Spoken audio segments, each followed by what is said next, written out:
स्वागत है India news Punjab के स्पैशल प्रोग्राम पंजाब विशेष दे विच। अज पंजाब विशेष की शुरुआत करांगे सीएम सिटी पटियाला तो, जिथे पटियाला च पंजाब यूटीएल मुलाजम ते पेंशन सांझा मंच ते अपनी मंगां नूं लैके एक वड्डी रैली कड्ढी गई। इस रैली विच पंजाब के हर जिले तो तकरीबन 50,000 के करीब मुलाजम यूनीयन कर्मचारी मोती महल के बाहर पहुंचे, जिस mid day meal worker, corona warrior, teacher और होर भी कई विभागों के काम करने वाले मुलाजम और होर भी मुलाजम शामिल हैं। जिन इन्हां मुलाजमां दी मुख मंगां यह हैं कि डीए दे बाकी राशि पुरानी पेंशन लागू की जाए तो कच्चे मुलाजमां नूं पक्का किया जाए। ये जो तस्वीरां तुसीं देख रहे हो पटियाला दियां ने, जिथे एक हजूम एक हड़ मुलाजमां दा आया होया कि तकरीबन 50,000 तो वध मुलाजम जो सन पंजाब के वक्-वक् विभागों के वक्-वक् जिलों तो पहुंचे सन ते एक सांझे मंच ते इकट्ठे होकर पंजाब सरकार नूं घेरन की कोशिश की गई है।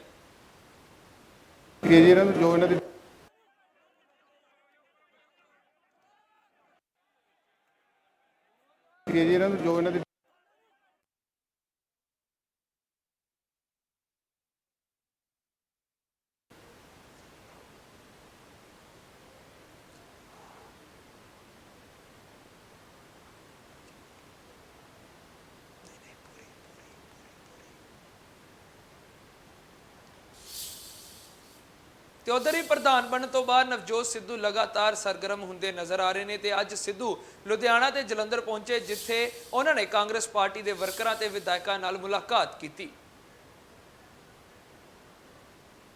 इत्थों पता लगता है कि उन्हें काज संपन्न किता किसी चीज़ नूं अटैम्प्ट नाल ओदी काबलियत दा पता नहीं लगता। मैं मुढ़ तो पंजाब दे लोकां दे हितां दी पहरेदारी करदा आया और उन्हां दी आवाज़, उन्हां दे हक ते हितां दी आवाज़ हमेशा चुकदा आया। ते मैं अज भी कह रहा कि कांग्रेस हाई कमांड के निर्देश अनुसार जरा 18 नकाती प्रोग्राम दिता गया है वो लागू हो के ही रहेगा, वो लागू करना पड़ेगा। और कुछ अरसा पहला मैं सीएम पंजाब दे कोल कुछ प्रायोरिटी जिन्होंने पहल की तरजीह देनी चाहिए है, कुछ प्रायोरिटी एरियाज लेके गया सी। लोक पक्षी जड़ियां मंगां ने, लोकां दी आवाज़ जड़ी धरती फाड़ के आउंदी है। सब तो पहला जड़े 3 काले कानून ने, गैर कानूनी ने, संविधान के खिलाफ ने, इलीगल ने, अनकॉन्स्टिट्यूशनल ने, फेडरल स्ट्रक्चर के उत्ते स्टेटां के अधिकारां के उत्ते एक डाका ने। इस करके सिरे तो पंजाब जिन्हें मुढ़ बनिया सरकार नूं टॉर्च बीरर बन के, जिस तरह SYL वेले स्टैंड लिता गया सी, उस तरह कलियां अमेंडमेंटां नाल नहीं, इन्हां नूं सिरे तो नकार के ये कहना बनदा है कि असीं गैरतमंद पंजाबी इन्हां नूं लागू नहीं होण देंगे और सिरे तो नकार दियां।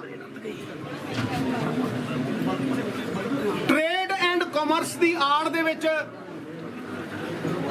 फूड आइटम्स की आड़ दे विच ये स्टेट पंजाब दे कानून बनाने दे और होर स्टेटां दे कानून बनाने दे अधिकार दे उत्ते डाका है। साडे अधिकार खोए गए ने। इस करके ये साडी पहली तरजीह है कि असीं इहनूं सिरे तो नकार दईए, because they are unconstitutional, they are illegal They are attack on the federal structure and have taken away the rights of the states to make laws. Agriculture एक state subject है. ਇਹਦੇ ਤੇ ਨਵਾਂ ਕਾਨੂੰਨ ਬਣੇ ਆਪਣੇ ਅਖਤਿਆਰਾਂ ਨੂੰ ਮੱਦੇਨਜ਼ਰ ਰੱਖਦੇ ਹੋਏ ਇਹ ਸਟੇਟ ਸਬਜੈਕਟ ਦੇ ਅਧਿਕਾਰਾਂ ਨੂੰ ਯੂਜ਼ ਕਰਦੇ ਹੋਏ ਔਰ ਸਿਰੇ ਤੋਂ ਇਹਨਾਂ ਕਾਲੇ ਕਾਨੂੰਨਾਂ ਨੂੰ ਰੱਦ ਕੀਤਾ ਜਾਵੇ ਔਰ ਲਾਗੂ ਨਾ ਹੋਣ ਦਿੱਤਾ ਜਾਵੇ। ਦੂਸਰੀ ਚੀਜ਼ ਜਿਹੜੇ ਫਾਲਟੀ ਪੀਪੀਏਜ਼ ਨੇ ਬਿਜਲੀ ਦੇ ਜਿਹੜੇ ਐਗਰੀਮੈਂਟ ਨੇ ਮੈਂ ਇਹ ਗਰਵ ਨਾਲ ਕਹਿ ਸਕਦਾ ਕਿ ਸ਼ਾਇਦ ਹੀ ਕੋਈ ਹਿੰਦੁਸਤਾਨ 'ਚ ਐਸਾ ਸੂਬਾ ਹੋਵੇ ਜਿਹੜਾ 10,000 ਕਰੋੜ ਤੋਂ ਉੱਤੇ ਸਬਸਿਡੀ ਬਿਜਲੀ ਦੀ ਕਿਸਾਨ ਵੀਰਾਂ ਨੂੰ ਔਰ ਆਮ ਲੋਕਾਂ ਨੂੰ ਦਿੰਦਾ ਹੋਵੇ, ਚਾਹੇ ਉਹ ਬੈਕਵਰਡ ਕਲਾਸ ਹੈ, ਚਾਹੇ ਉਹ BPL ਹੈ, ਚਾਹੇ ਉਹ ਫਰੀडम ਫਾਈਟਰਸ ਨੇ।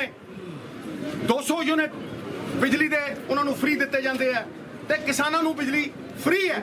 ਅਗਰ ਤੁਸੀਂ ਦਿੱਲੀ ਦਾ ਮਾਡਲ ਦੇਖੋ ਤੇ ਦਿੱਲੀ ਦੇ ਵਿੱਚ ਇਸ 10,000 ਕਰੋੜ ਤੋਂ ਦੀ ਸਬਸਿਡੀ ਦੀ ਤੁਲਨਾ ਦੇ ਅਨੁਸਾਰ 1700 ਕਰੋੜ ਦੀ ਸਬਸਿਡੀ ਦਿੱਤੀ ਜਾਂਦੀ ਹੈ। ਨੰਬਰ 2 ਜਿਹੜੀ ਇੰਡਸਟਰੀਅਲ ਔਰ ਕਮਰਸ਼ੀਅਲ ਯੂਸੇਜ ਦੀ ਬਿਜਲੀ ਦਿੱਤੀ ਜਾਂਦੀ ਹੈ ਉਹ ਵੀ ਦਿੱਲੀ ਨਾਲੋਂ ਤੇ ਜਿੱਥੇ ਸੀਐਮ ਕੈਪਟਨ ਤੇ ਨਵਜੋਤ ਸਿੱਧੂ ਵੱਲੋਂ ਪੀਪੀਏ ਰੱਦ ਕਰਨ ਦੀ ਗੱਲ ਕੀਤੀ ਜਾਂਦੀ ਹੈ ਤੇ ਉੱਥੇ ਇੱਕ ਵਾਰ ਫਿਰ ਤੋਂ ਸੁਖਬੀਰ ਬਾਦਲ ਨੇ ਆਪਣੀ ਪ੍ਰੈਸ ਕਾਨਫਰੰਸ ਦੇ ਵਿੱਚ ਇਹਨਾਂ ਬਿਜਲੀ ਬਿੱਲਾਂ ਦੀ ਹਮਾਇਤ ਕੀਤੀ ਤੇ ਨਾਲ ਹੀ ਸੁਖਬੀਰ ਬਾਦਲ ਨੇ ਕਿਹਾ ਕਿ ਬੇਦਬੀ ਮੁੱਦੇ ਨੂੰ ਲੈ ਕੇ ਕਾਂਗਰਸ ਸਰਕਾਰ ਰਾਜਨੀਤੀ ਕਰ ਰਹੀ ਹੈ ਤੇ ਕੈਪਟਨ ਸਰਕਾਰ ਨੇ 4.5 ਸਾਲਾਂ 'ਚ ਕੁਝ ਨਹੀਂ ਕੀਤਾ। ਅਮਰਿੰਦਰ ਸਿੰਘ ਨੇ ਬਹੁਤ ਵੱਡਾ ਧੋਖਾ ਪੰਜਾਬ ਦੀ ਇੰਡਸਟਰੀ ਨੂੰ ਦਿੱਤਾ ਹੈ। 5 ਰੁਪਏ ਯੂਨਿਟ ਕਹਿ ਕੇ 9 ਰੁਪਏ 10 ਰੁਪਏ ਯੂਨਿਟ ਬਿਜਲੀ ਆ ਰਹੀ ਹੈ।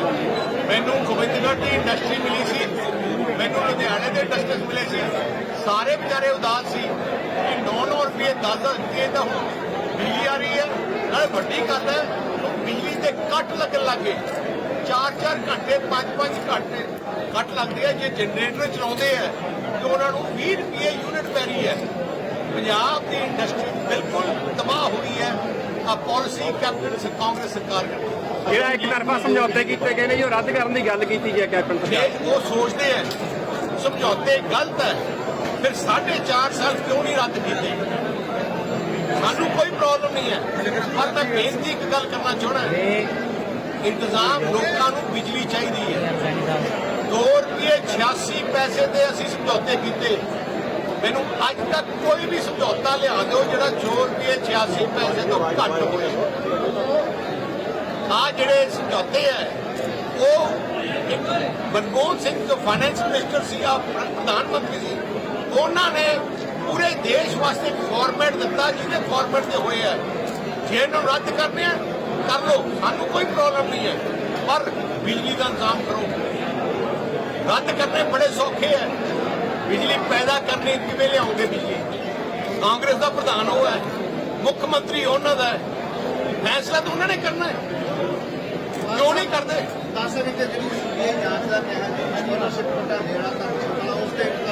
ਬਹੁਤ ਵੱਡਾ ਘੁਟਾਲਾ ਕੈਪਟਨ ਦੀ ਸਰਕਾਰ ਵਿੱਚ ਧਰਮਸੋਤ ਉਹਨਾਂ ਨੇ ਮੰਤਰੀ ਦੇ ਅਫਸਰਾਂ ਨਾਲ ਮਿਲ ਕੇ ਕੀਤਾ। CBI ਦੀ ਜਾਂਚ ਹੋਈ ਹੈ। ਅੱਜ ਮੈਂ ਅਖਬਾਰ ਪੜ੍ਹ ਰਿਹਾ ਸੀ ਕੈਪਟਨ ਸਾਹਿਬ ਕੋਸ਼ਿਸ਼ ਕਰ ਰਹੇ ਹਨ ਕਿ CBI ਨੂੰ ਕਾਗਜ਼ ਨਾ ਦਿੱਤੇ ਜਾਣ। ਕਿੰਨੀ ਦੇਰ ਰੋਕ ਲੈਣਗੇ?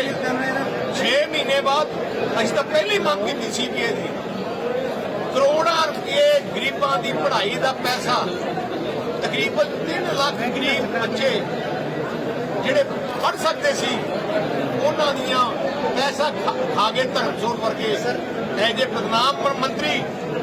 ਤੇ ਅੱਜ ਕੈਪਟਨ ਫਿਰ ਤੋਂ ਬਚਾਉਣਾ ਚਾਹੁੰਦਾ ਉਹਨਾਂ ਨੂੰ, ਬਚਣ ਨਹੀਂ ਦੇਵਾਂਗੇ। ਜਿਵੇਂ ਕਿ ਸਹੁੰ ਖਾ ਕੇ ਗੁਟਕਾ ਸਾਹਿਬ ਦੀ ਸੁੱਤੀ ਸਹੁੰ ਖਾ ਕੇ ਲੋਕਾਂ ਨੂੰ ਗੁੰਮਰਾਹ ਕਰਕੇ ਕੈਪਟਨ ਨੇ ਸਰਕਾਰ ਬਣਾਈ।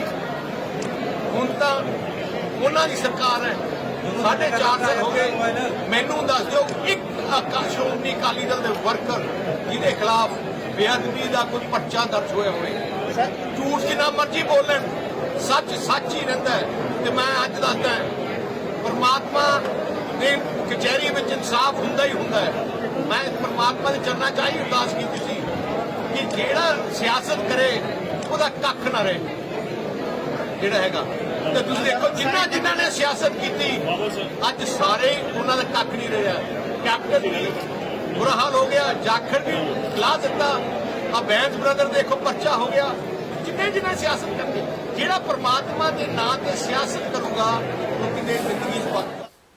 ਤੇ ਜਿੱਥੇ ਅਕਾਲੀ ਦਲ ਆਪਣੇ ਵੱਲੋਂ ਕੀਤੇ ਗਏ ਬਿਜਲੀ ਸਮਝੌਤਿਆਂ ਦੀ ਹਮਾਇਤ ਕਰਦਾ ਨਜ਼ਰ ਆ ਰਿਹਾ ਹੈ, ਉੱਥੇ ਵਿਰੋਧੀ ਧਿਰ ਆਮ ਆਦਮੀ ਪਾਰਟੀ ਦਾ ਕਹਿਣਾ ਹੈ ਕਿ ਜੇ ਪਾਰਟੀ 2022 ਚ ਸੱਤਾ 'ਚ ਆਉਂਦੀ ਹੈ ਤਾਂ ਸਭ ਤੋਂ ਪਹਿਲਾਂ ਬੰਦ ਥਰਮਲ ਪਲਾਂਟ ਚਲਾਉਣਗੇ ਤੇ ਬਿਜਲੀ ਉਤਪਾਦਨ ਵਧਾਉਣਗੇ। ਤੇ ਹਰਪਾਲ ਚੀਮਾ ਨੇ ਕਿਹਾ ਕਿ ਮੁੱਖ ਮੰਤਰੀ ਅਮਰਿੰਦਰ ਸਿੰਘ ਬਿਜਲੀ ਸਮਝੌਤੇ ਰੱਦ ਕਰਨ ਦੀ ਬਜਾਏ ਚਿੱਠੀ ਖੇਡ ਰਹੇ ਨੇ। ਤੇ ਉਹਨਾਂ ਕਿਹਾ ਕਿ ਮੁੱਖ ਮੰਤਰੀ ਨੂੰ ਪਹਿਲਾਂ ਮੰਤਰੀ ਮੰਡਲ ਦੀ ਮੀਟਿੰਗ ਬੁਲਾਉਣੀ ਚਾਹੀਦੀ ਹੈ ਤੇ ਵਿਧਾਨ ਸਭਾ ਸੈਸ਼ਨ 'ਚ ਇਹਨਾਂ ਸਮਝੌਤਿਆਂ ਨੂੰ ਰੱਦ ਕਰਨਾ ਚਾਹੀਦਾ ਹੈ। ਕਿਤੇ ਨਾ ਕਿਤੇ ਕਾਂਗਰਸ ਤੇ ਆਮ ਆਦਮੀ ਪਾਰਟੀ ਉਹੀ ਸਮਝੌਤੇ ਜਿਨ੍ਹਾਂ ਦੀ ਅਕਾਲੀ ਦਲ ਹਮਾਇਤ ਕਰਦਾ ਉਹਨਾਂ ਨੂੰ ਰੱਦ ਕਰਨ ਦੇ ਵਿੱਚ ਆਪਸ 'ਚ ਜੱਦੋਜਹਿਦ ਹੁੰਦੀ ਹੋਈ ਨਜ਼ਰ ਆ ਰਹੀ ਹੈ।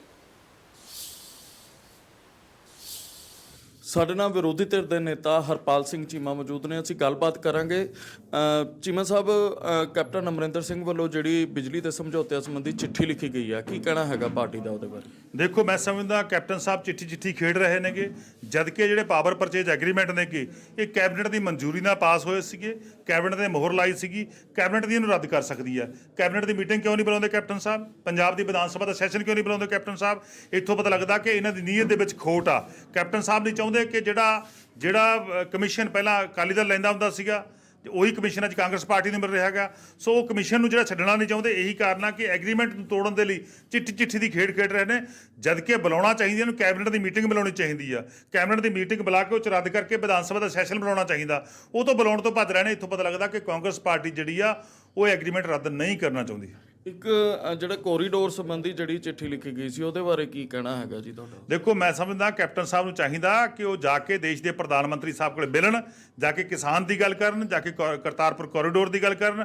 ਕੈਪਟਨ ਸਾਹਿਬ ਨੂੰ ਡਰਨਾ ਨਹੀਂ ਚਾਹੀਦਾ। ਕੈਪਟਨ ਸਾਹਿਬ ਇਸ ਤਰ੍ਹਾਂ ਲੱਗ ਰਿਹਾ ਹੈਗਾ ਕਿ ਜਿਵੇਂ ਮੋਦੀ ਸਾਹਿਬ ਤੋਂ ਡਰਦੇ ਹੁੰਦੇ ਨੇਗੇ, ਮੋਦੀ ਸਾਹਿਬ ਦੀਆਂ ਨੀਤੀਆਂ ਪੰਜਾਬ 'ਚ ਲਾਗੂ ਕਰ ਰਹੇ ਨੇਗੇ। ਉਹਨਾਂ ਨੂੰ ਜਾ ਕੇ ਮੋਦੀ ਸਾਹਿਬ ਨਾਲ ਪੰਗਾ ਲੈਣਾ ਚਾਹੀਦਾ, ਬੈਠ ਕੇ ਉੱਥੇ ਜਿਹੜਾ ਕਿ ਮਸਲਿਆਂ ਦਾ ਹੱਲ ਕਰਾਉਣਾ ਚਾਹੀਦਾ। ਇੱਕ ਆਖਰੀ ਸਵਾਲ ਹੈ ਜੀ, ਨਵਜੋਤ ਸਿੰਘ ਸਿੱਧੂ ਦੀ ਤਾਜਪੋਸ਼ੀ ਸਮਾਗਮ ਦੇ ਵਿੱਚ ਕਾਫੀ ਵਿਰੋਧ ਦਾ ਵੀ ਸਾਹਮਣਾ ਕਰਨਾ ਪਿਆ ਉਹਨਾਂ ਦੇ ਵਿਧਾਇਕਾਂ ਦੇ ਵਿੱਚ, ਕੀ ਕਹੋਗੇ ਜੀ? ਦੇਖੋ, ਕਾਂਗਰਸ ਪਾਰਟੀ ਦਾ ਜਿਹੜਾ ਕਾਟੋ ਕਲੇਸ਼ ਆ ਬੜੇ ਲੰਬੇ ਸਮੇਂ ਤੋਂ ਚੱਲ ਰਿਹਾ ਹੈਗਾ, ਇਹ ਚੱਲਦਾ ਰਹੂਗਾ ਕਿਉਂਕਿ ਕਾਂਗਰਸ ਪਾਰਟੀ ਦੇ ਵਿੱਚ ਇਸ ਸਮੇਂ ਭ੍ਰਿਸ਼ਟਾਚਾਰੀਆਂ ਦੀ ਜਿਹੜੀ ਆ ਉਹ ਚੜ੍ਹਤਾ, ਭ੍ਰਿਸ਼ਟਾਚਾਰੀ ਜਿਹੜੇ ਅੱਗੇ ਨੇਗੇ, ਉਹ ਇਹੀ ਕਾਰਨ ਆ ਕਿ ਅੱਜ ਉੱਥੇ ਲੜਾਈ ਹੋ ਰਹੀ ਆ। ਤੇ ਅੱਜ ਬਹੁਤ ਸਾਰੇ ਥਰਮਲ ਪਲਾਂਟ ਬੰਦ ਨੇ ਜੀ। ਆਮ ਆਦਮੀ ਪਾਰਟੀ ਦੀ ਜੇਕਰ ਸਰਕਾਰ 2022 ਦੇ ਵਿੱਚ ਹੋਂਦ ਦੇ ਵਿੱਚ ਆਉਂਦੀ ਹੈ ਤਾਂ ਕੀ ਤੁਸੀਂ ਵਾਅਦਾ ਕਰਦੇ ਹੋ ਪੰਜਾਬ ਦੇ ਲੋਕਾਂ ਨੂੰ? ਬਿਲਕੁਲ, ਜਿਹੜੇ ਥਰਮਲ ਪਲਾਂਟ ਬੰਦ ਨੇ ਕਿ ਦੁਬਾਰਾ ਚਲਾਵਾਂਗੇ, ਮੁੜ ਸਰਜੀਤ ਕਰਕੇ ਜਿਹੜੀ ਆ ਪੰਜਾਬ ਦੇ ਸਸਤੀ ਬਿਜਲੀ ਵੀ ਹੋਊਗੀ ਔਰ ਮੁਫਤ ਬਿਜਲੀ ਵੀ ਪੰਜਾਬ 'ਚ ਮਿਲੂਗੀ। ਸੋ ਇਹ ਸੀਗੇ ਆਮ ਆਦਮੀ ਪਾਰਟੀ ਦੇ ਸੀਨੀਅਰ ਆਗੂ ਤੇ ਵਿਰੋਧੀ ਧਿਰ ਦੇ ਨੇਤਾ ਹਰਪਾਲ ਸਿੰਘ ਚੀਮਾ। ਇਹਨਾਂ ਦਾ ਕਹਿਣਾ ਹੈਗਾ ਕਿ ਜਿਹੜੇ ਥਰਮਲ ਪਲਾਂਟ ਜਿਨ੍ਹਾਂ ਤੇ ਕਈ 100 ਕਰੋੜ ਰੁਪਈਆ ਖਰਚਿਆ ਗਿਆ ਤੇ ਉਹ ਅੱਜ ਬੰਦ ਪਏ ਨੇ ਤੇ ਉਹਨਾਂ ਨੂੰ ਚਲਾਇਆ ਜਾਏਗਾ ਤਾਂ ਕਿ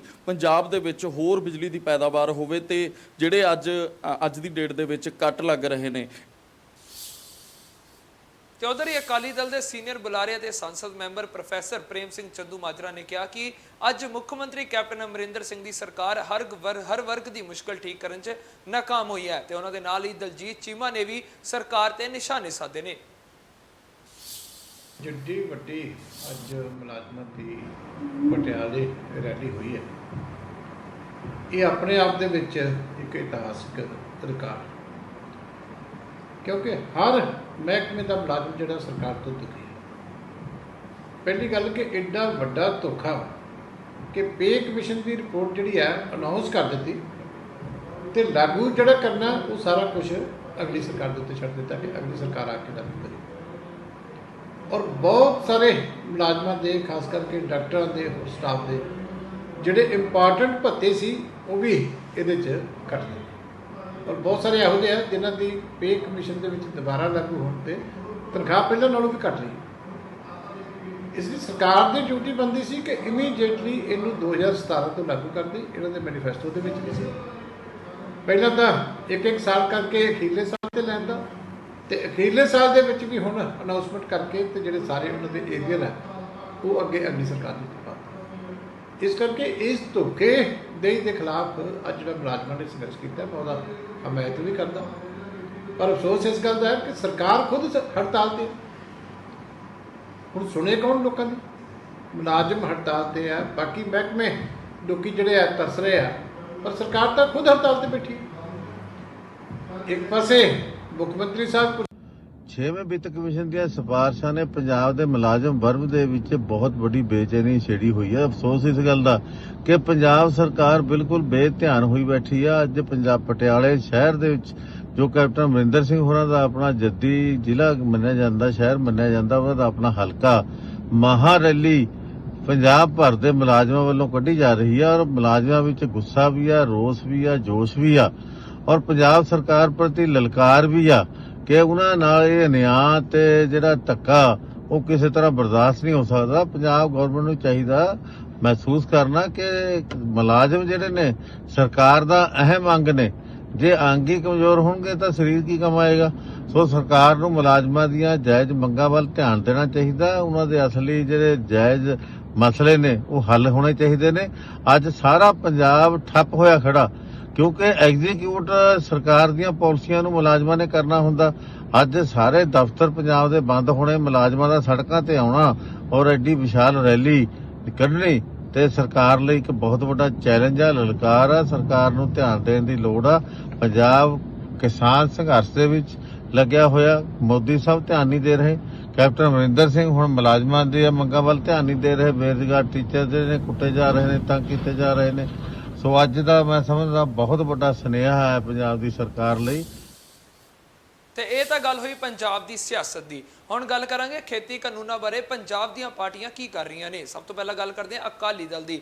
ਅਕਾਲੀ ਦਲ ਖੇਤੀ ਕਾਨੂੰਨਾਂ ਖਿਲਾਫ ਲਗਾਤਾਰ ਸੰਸਦ 'ਚ ਪ੍ਰਦਰਸ਼ਨ ਕਰ ਰਿਹਾ ਹੈ, ਜਿੱਥੇ ਹਰਸਿਮਰਤ ਕੌਰ ਬਾਦਲ ਵੱਲੋਂ ਲਗਾਤਾਰ ਸਰਕਾਰ ਤੇ ਨਿਸ਼ਾਨੇ ਸਾਧੇ ਜਾ ਰਹੇ ਨੇ ਤੇ ਸੰਸਦ 'ਚ ਕਿਸਾਨਾਂ ਦੀ ਆਵਾਜ਼ ਬੁਲੰਦ ਕਰਨ ਦੀ ਕੋਸ਼ਿਸ਼ ਕੀਤੀ ਜਾ ਰਹੀ ਹੈ, ਜਿਸ ਤਹਿਤ ਅੱਜ ਵੀ ਸੰਸਦ ਬਾਹਰ ਹਰਸਿਮਰਤ ਕੌਰ ਬਾਦਲ ਵੱਲੋਂ ਪ੍ਰਦਰਸ਼ਨ ਕੀਤਾ ਗਿਆ।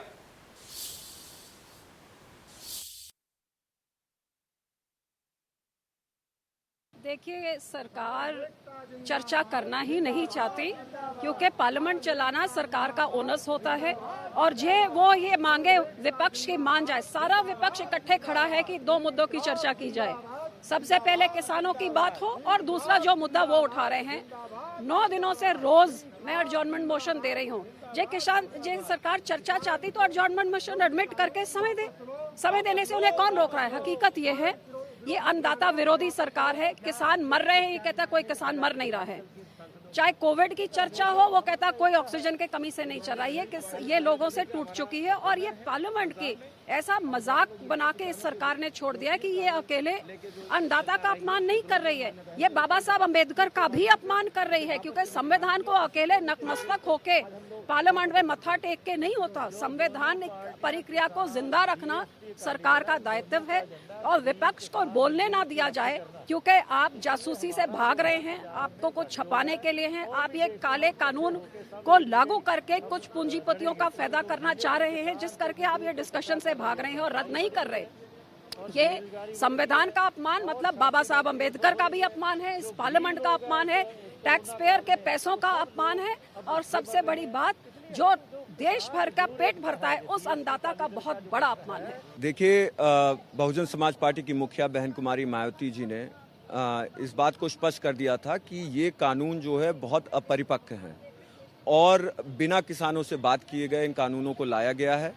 आज उत्तर प्रदेश की सरकार या केंद्र सरकार अगर ये कहती है कि उनके सांसदों को बात करनी चाहिए, तो पहले तो जब ये कानून लाए गए थे उस समय बात करनी चाहिए थी और आज भी वो बात करने के लिए संसद के बाहर और दिल्ली के बाहर खड़े हुए हैं, उनसे बात नहीं की जा रही है। ਤੇ ਦੂਜੇ ਪਾਸੇ ਕਾਂਗਰਸ ਵੀ ਖੇਤੀ ਕਾਨੂੰਨਾਂ ਖਿਲਾਫ ਲਗਾਤਾਰ ਕੇਂਦਰ ਸਰਕਾਰ ਖਿਲਾਫ ਪ੍ਰਦਰਸ਼ਨ ਕਰ ਰਹੀ ਹੈ ਤੇ ਇਸ ਦੇ ਚਲਦੇ ਅੱਜ ਇੱਕ ਵਾਰ ਫਿਰ ਤੋਂ ਅੰਮ੍ਰਿਤਸਰ ਤੋਂ ਐਮਪੀ ਗੁਰਜੀਤ ਔਜਲਾ ਨੇ ਸੰਸਦ ਦੇ ਬਾਹਰ ਪ੍ਰਦਰਸ਼ਨ ਕੀਤਾ ਤੇ ਸਰਕਾਰ ਖਿਲਾਫ ਪ੍ਰਦਰਸ਼ਨ ਕਰਦੇ ਹੋਏ ਕਿਸਾਨਾਂ ਦੀ ਆਵਾਜ਼ ਸੁਣਨ ਦੀ ਗੱਲ ਆਖੀ। सरकार विपक्ष की बात सुने, देश नाराज है उससे। वो तो हमसे नाराज है ना, उनसे देश नाराज है। विपक्षी बात सुनना क्यों नहीं चाहते? जब विपक्ष काम रोकू मता लेके आता है तो इसके बाद यही होती है कि आप बाकी काम छोड़कर हमारी बात सुनो।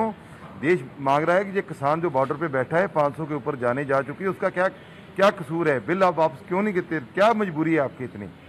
कोरोना में कितनी मौत हुई, कल राज्यसभा में जवाब क्या दे रहे हैं, इनके पास आंकड़े ही नहीं है, बोले कोई नहीं हुई है। ये हालात है इस सरकार की। महंगाई कहाँ गई? तेल, डीजल, पेट्रोल, गैस, आम लोगों से जुड़ी हुई जरूरतें ये कहाँ गई? टैक्सेस में हर एक की जसूसी करने की जरूरत क्यों पड़ी सरकार को? जी, वो उनकी मर्जी, जो मर्जी करें, लेकिन देश की आवाज़ उनको सुननी होगी, विपक्ष की आवाज़ उनको सुननी होगी। ये ऐसे नहीं होगा कि आप बिजनेस करते जाओ अपनी मर्जी से और विपक्ष को बोलने का मौका ना दो, ये नहीं हो सकता। कोई बात नहीं, वो जो करना है करें।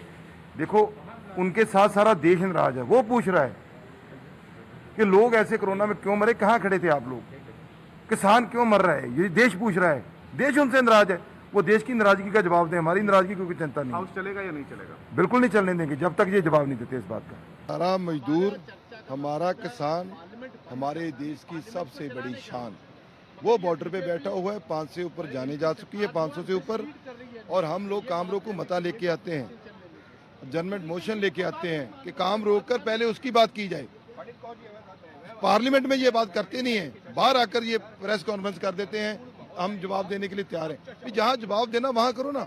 आप फिर ये खारिज क्यों करते हो, और जजमेंट मोशन खारिज क्यों करते हो? उसको स्वीकार करो और बोलो ठीक है काम रोक दिया, करो बात।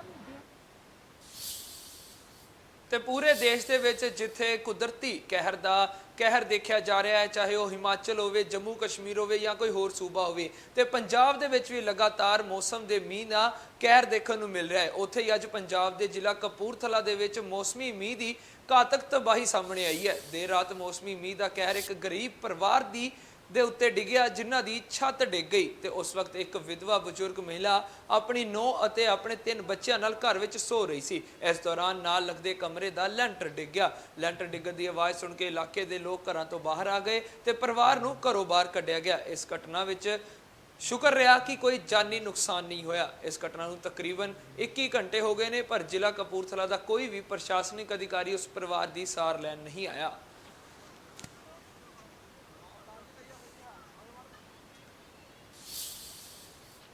ਫਿਲਹਾਲ ਪੰਜਾਬ ਵਿਸ਼ੇਸ਼ ਵਿੱਚ ਇੰਨਾ ਹੀ। तमाम ਖਬਰਾਂ ਲਈ ਜੁੜੇ ਰਹੋ ਇੰਡੀਆ ਨਿਊਜ਼ ਪੰਜਾਬ ਦੇ ਨਾਲ।